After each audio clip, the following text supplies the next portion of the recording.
Welcome to This Week in East Brunswick. This week's features range from information about area cultural events to coverage of local politics.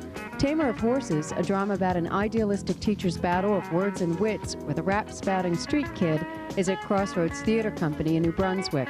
Stay tuned for an interview with the author and scenes from the play. Candidates for Township Council squared off Tuesday night in a forum cablecast live from the library. We'll have their closing statements and information about when to see the forum in its entirety. Also this week, a preview of an auction of beautiful works by New Jersey designer craftsmen, and find out how to make your green poinsettias bloom red in time for the holidays with Pegi Ballister-Howells. But first, here's a reminder to watch the Community Bulletin Board for Channel 8 programming information. Shows are cablecast every Monday morning, Wednesday afternoon, and evenings Tuesday through Thursday. Programs played during the week are rerun on Saturday. Highlights from next week's schedule include profiles of the candidates for Township Council Tuesday night at 8, and a rerun of the Candidates Forum held on the 18th, Thursday night at 8:30. Monday night high school football resumes soon. Watch the bulletin board for details. Election Day is just 3 weeks away, and the East Brunswick Township Council has 3 seats open this year. 7 candidates are in the midst of campaigning, and all of them participated in Channel 8's live candidates forum held Tuesday night. 3 representatives of local newspapers posed questions to the candidates' parties. Then one party representative had 2 minutes to answer the question. The press panel included Michelle de Blasi of the Home News, Christina Johnson of the News Tribune, and Darren Smith of the Sentinel. League of Women Voters moderator Regis Sloan facilitated everyone through the production. The following are excerpts from each of the candidates' closing statements. The first candidate to present a closing statement is Republican Tom Clark. Mr. Clark. Thank you. Ladies and gentlemen, the next 4 years is going to be a very tough time. The East Brunswick residents need the leadership that has clearly demonstrated their ability to do the job that needs to be done. And that's to provide the services that you demand and keep your taxes stable. We cannot afford to go back to the ways of tax and spend. My opponents behind me want to take away your host community benefits and raise your taxes to put it in a bank account for some rainy day. Well, ladies and gentlemen, it's raining now, and it's going to be raining very hard in the next 4 years. Are you going to allow them to take away that money and raise your taxes? The team of Clark, Sanowski, and Socorro care about this town. We want to do our best for you. Please support us on November 8th. Thank you. You've heard the closing statement of Republican Tom Clark, who seeks to represent you, Town Council community of East Brunswick. We'll now hear the closing statement of Republican candidate Richard Socorro. Thank you. As you, the residents, digest this information you've heard tonight, I ask you to remember the following accomplishments of the Republican Party. 1, no municipal tax increase this year. 2, average tax increase last 4 years, 1.4%. The creation of the recycling center. The creation of Crystal Springs Aquatic Center. The expansion of the senior center. The Great Oak Park build. The upgrading of the public safety communication system. And also the enactment of the cigarette vending machine law. Ladies and gentlemen, the bottom line should be which political party has provided you the most accomplishments for your tax dollar. If you do your homework carefully, you will have to agree that the Republican team of Clark, Zarnowski, and Socorro is the party of the choice. Remember, the township is in your hands. Thank you. Thank you. You've heard the closing statement of Republican candidate Richard Socorro, who seeks to represent you on the Town Council community of East Brunswick. We will now hear the closing statement of Republican candidate David Zarnowski. Yes, I'd like to thank Channel 8 and its staff, the members of the press, and you, Regis, for offering us the opportunity to speak to the public this evening, and the members of the public for listening. It was 4 short years ago when I asked for your support and your confidence in 1990, and I was pleased that you've given that to me. And today I come back to you again and I say, please let me continue the work that I started 4 years ago. My opponents make a charge that we should have bipartisanship in government. But I believe, as Andrew Jackson said, our government is founded upon the intelligence of the people. And the people will not vote for Democrat or Republican or Independent. They will vote for the best people for this office. And I believe, based on our record, the best people for this office are Clark, Zarnowski, and Socorro. We've worked hard to keep taxes stable. We'll continue that work. We've had many other accomplishments, and we'll continue to improve the quality of life for the residents in East Brunswick. So once again, on November 8th, please vote line A, Clark, Zarnowski, and Socorro. Thank you. You've heard the closing statement of Republican David Zarnowski, who seeks to represent you on the Town Council community of East Brunswick. We will now hear the closing statement of independent candidate Joseph Hudak. We'll go through the chart again. This stable. We're stable because of the debt. $67 million in debt. The home value's down 20% from 86 to 94. The taxpayer owes out each taxpayer's $4,467. We're all behind the 8 ball. 50% near the dump for 6% benefits. I guess you're thinking in terms of the border wars. We must have the towns to cooperate with us. We shouldn't be in confrontations with towns. We're in confrontations sometimes with the county, with Milltown, so forth and so on. Our debt, gross debt service, $7.6 million a year service. The CPA to pull off 50%, and I mean, it's ridiculous. And a new radio, $3 million. What we must do is bring in the ratables. Thank you, Mr. Hudak. Thank you. You've heard the closing statement of independent candidate Joseph Hudak, who seeks to represent you on the Town Council community of East Brunswick. We will now hear the closing statement of Democratic candidate William Neary. Thank you. I think tonight is an example to you of why bipartisanship is so important. You've heard different ideas from us and them. We need to get that on Town Council. We need to discuss these issues entirely. We have two different sides to an issue. It's important for the voters to see those issues. I think it's also important tonight you can see some of the arrogance of Mr. Clark. I think you can see Mr. Socorro was handpicked by the backroom Republicans, and Mr. Zarnowski is a genius when it comes to numbers. I'm very proud to represent the 1994 Democratic Party. I worked very hard as a candidate, and I work even harder as a councilman.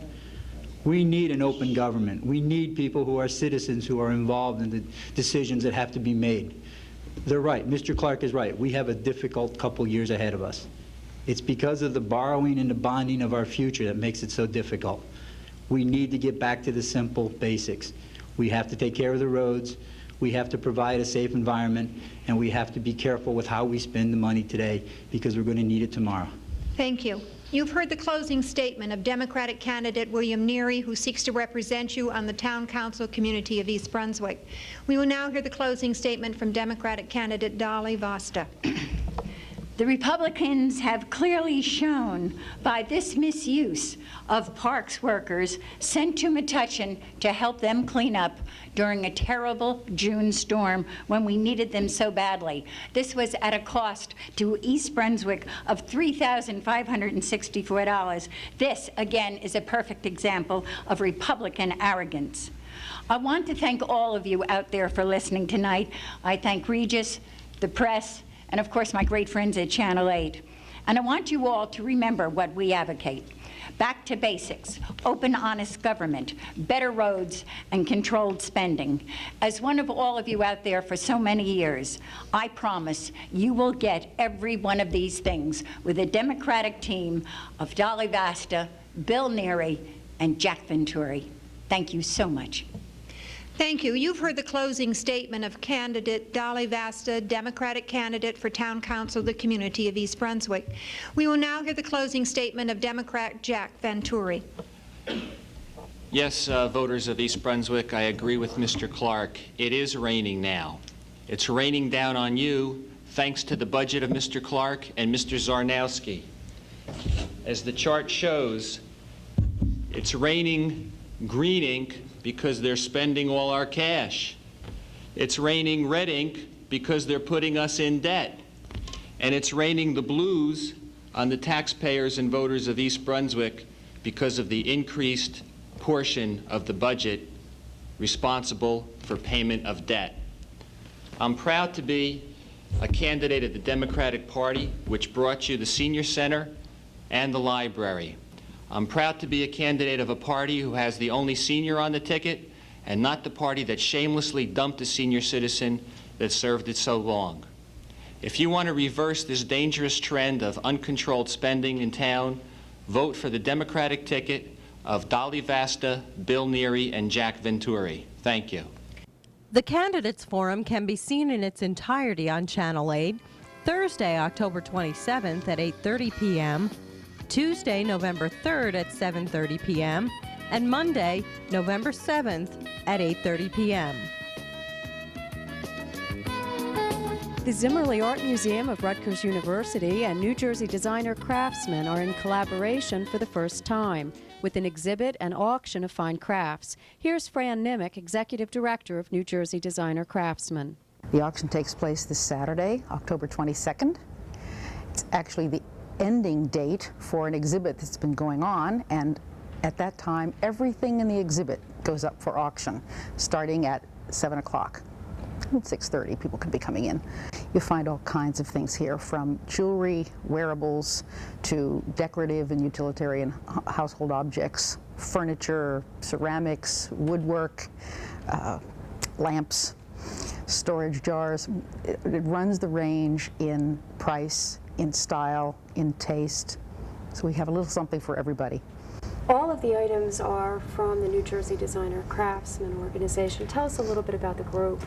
The organization's actually been around since 1950, but about 5 years ago we opened a gallery also here in New Brunswick. We're part of the New Brunswick Cultural Center, and we are a nonprofit organization that has exhibition and education and marketing events for the state's craftspeople. That's our mission, is to promote the work of New Jersey craftspeople. Fran, tell us about some of the ceramic works that'll be available. The ceramic is quite a broad range of work, from 3 very well-known names, works by Toshika Takaezu, Huika Kwong, and Albert Green, as well as a lot by other names that are not quite so well known. They range from covered jars, storage jar sets, bowls, vases, strictly decorative objects, to those that actually are a little more utilitarian. They go from porcelain to stoneware to raku. We have glasswork by Don Friel, who's the head of the Wheaton Village glass furnace. If you haven't been down to Wheaton Village, you should get there. Lovely iridescent glaze reminiscent of Tiffany on a pink luster vase that's just stunning. We have other glass work by Don Gonzalez, a glass artist from Stockton, who's just been named by Governor Whitman to be on the State Council of the Arts. We have other glass, kiln-fired glass, some plates, smaller works by other artists as well. Jewelry also covers a wide variety, from porcelain to hand-woven jewelry, to polymer resin clay, to silver, and even one with 24-karat gold and pearls. Prices on the jewelry, for instance, if they were selling in our shop, would be anywhere from $25 for the porcelain pin to $2,500 for the gold and pearl piece, and everything in between. In addition to the jewelry, we also have a stunning beaded vest, a couple of quilted vests, number of scarves, hand-painted silk scarves, batik or shiburi scarves, a lovely kimono. It's hand-painted silk in many, many colors. Firebird kimono, she calls it. We have furniture available that includes a multi-wood hall table, unique one-of-a-kind piece by a young artist from Hopewell. We have a table, chairs with inlaid backs, arch-top chairs, the artist calls them. Extremely comfortable to sit in, though you might be surprised in looking at them. They feel more like sculptural pieces. And an end table. We have quite a few sculptural pieces, both freestanding sculpture and also for the wall. One is a ceramic assemblage. We have a folding screen, silk-screened folding screen. We also have garden sculpture, some ceramics that can be used outdoors, as well as a metal vase of calla lilies that is very nice for outdoors as well as in, and a beautiful bronze and stone garden bell. You have until October 22nd, the evening of October 22nd, to see the exhibit, and if you'd like to come on down and take part in this exciting auction, you can still do that by simply stopping in and picking up the ticket at the front desk or giving us a call. Come in that night. Tickets are available at the door, as well as from both New Jersey Designer Craftsman and the Zimmerli Art Museum. So if you happen to be in the neighborhood of one of those places, or just come that night, tickets will be available from 6:30 on the evening of the auction.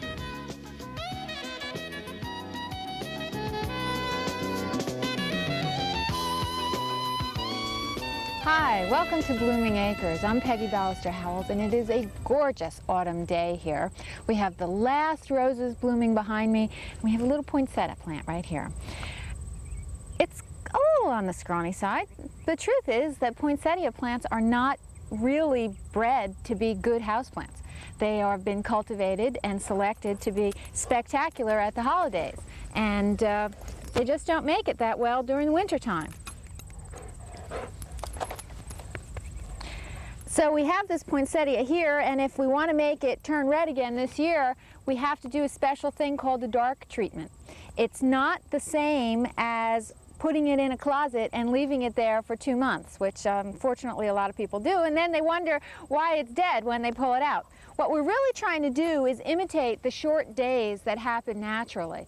Now, down in Florida last winter, I was visiting my father in February, and he had one blooming outside his house in full bloom without any kind of special treatment at all. If you could leave it outside so that the days would get shorter naturally, it would bloom on its own. But because it's cold here, it won't survive the temperature change. So what you have to do is put it in the dark. Now this one's small enough that you can cover it up with a paper bag. And the whole thing has to be covered, and it has to have 13 hours of total and complete darkness every night for 60 days. The chemical reaction that happens in the dark is what allows it to bloom, and even the light of a single match will reverse that chemical reaction. So if it's too big to cover in a paper bag, you can put it in a closet, but you have to make sure you don't open that closet during those 13 hours. Now, it's actually the leaves that turn red or pink or white. And they're modified leaves, but they are truly leaves. They're called bracts. And you'll see that the flowers will emerge in the center, and they look like little yellow beads, and that's actually the bloom. And the colored part, that is really the most attractive part, is not really a flower at all. To be honest, this is very difficult to do, and not very many people succeed in doing it. But it's fun, and if you do succeed, it's that much more Christmas cheer. If you don't succeed, go buy a new poinsettia. We'll see you here next time at Blooming Acres. Bye-bye. Tamer of Horses, now at Crossroads Theater Company, questions whether or not it's possible to reclaim a street youth with no sense of right and wrong. Public Relations Director Sandra Landman spoke with author William Master Simone. The plot of Tamer of Horses is fairly straightforward. Two teachers, Ty and Georgianne Fletcher, take in a 15-year-old kid named Hector, a street kid, who has sort of invaded their rural New Jersey home, and they decide they see a seed there that they can work with. They want to teach him to read, possibly help him change his life around, but it even goes deeper than that. Can you tell us a little bit about the theme of Tamer of Horses? I was on a train once that was wolf-packed by some teenagers from Penn Station to Newark, and I ran across a kid who was in that wolf pack. One of his friends called to him and said, "Hey, Hector, this way," and they escaped. And I looked in this kid's eyes and did not see any humanity, and yet I identified with him some way. And I left that train having imaginary conversations with this kid. And what it came down to for me is that we have in our society a subculture of kids like this who apparently have no conscience. And I wanted to write this play to explore the question, can you give a conscience to a kid who apparently has none? And I wrote the first draft, which was produced at Crossroads 1985. And since then, I've been working on this play, pursuing that question. And I'm finally, I've come to this point in 1994. The play has come back home to Crossroads, and I would say this where I am right now with this question. Modern psychiatry says no, you can't, because they're stuck with the scientific method, which does not allow for anything spiritual, anything that cannot be measured in the laboratory. However, we know there are cases where there are gang members who have broken away, who have become productive members of society. And this play explores that. It goes deep into that. And this kid is impinged upon by Ty and Georgianne. And my answer to the question is, with love, with perseverance, with commitment, and with a lot of luck, these people can be turned around. And this play does have a message of hope. I find it very fascinating that Hector speaks in rap, and Ty really responds, the teacher responds to this. That seems to impact on Ty's relationship to Hector. Can you explain how that came about in your writing it, and what Ty's responding to exactly? In the last 10 years, just listening to rap, it seems to create the feeling of the streets. And when I created this character, there was a tiny bit of rap in it in 1985, and rap has really grown. And so it has grown in the play. And in this play, the play is about a kid who escapes from a detention center, takes refuge in the barn of two people who are teachers in rural New Jersey in a prep school, and they take him in after a while. And this kid at first speaks to them in rap, and Georgianne is put off by it, and Ty, her husband, sees something in it. He sees that the kid has the soul of a poet. He sees something valuable in this. And he compliments this kid, and it's probably Hector's first compliment in his life. It's probably the only nice thing that's ever been said about him. And so he forms a bond with Ty, which is along this artistic line. Bob Wire, I'm changing my address. Bob Wire, you make a nasty mess. Bob Wire, I really must confess, I eat Bob Wire for breakfast. Don't tell me you made that up just now. What, do you write your rap down or compose it in your head? Eventually, in the course of this play, Hector encounters the Iliad, which is another great poem. It's about a story of the Trojans and the Greeks who fight over Helen, and Hector intimately understands this poem because it's about two gangs fighting over a woman, which is the world he comes from. So this kid who can't even read is connected to one of the greatest poems in literary history. What's all this, man? History exams. I teach also. Tell me about history. Got a minute? What do you teach? Classics. Literature. Books. When Ty coming back? Any minute. What's your name? Hector. Teen TV host Eugene Schlossberg spoke with Nico Parham backstage. What do you feel are the most difficult things about playing your role? In general, the character itself was hard enough. I mean, because I've never been in a youth house, I mean, myself personally, and so I would never know what it was like, you know, to be that way or whatever. So talking to those kids that I spoke to in the Pittsburgh youth house, it was so much of me in them, you know what I mean? So, and I think in all of us, it's a lot of that. It's like, it's just what Georgianne says, that one little thing that's missing in all of us, I mean, that everyone has, but that was missing in Hector's character. And it was a conscience thing. That's the big thing throughout this whole play. Does this kid really have a conscience? And the fact of, because of Hector's he's so unpredictable, it's hard to like jump. He's so nice and into everything, interested in everything 1 minute. Next minute, he's like, get off of me, you know, that kind of thing. So that was kind of topsy-turvy in our rehearsal process of just finding a level at when is he nice and, you know, can show that real kid-like in himself, and then when is he like the crazy lunatic, you know? There's an interesting story behind the writing of Tamer of Horses that directly applies to Crossroads and your relationship with the people from Crossroads Theater. Can you tell us a little about that, how that came about?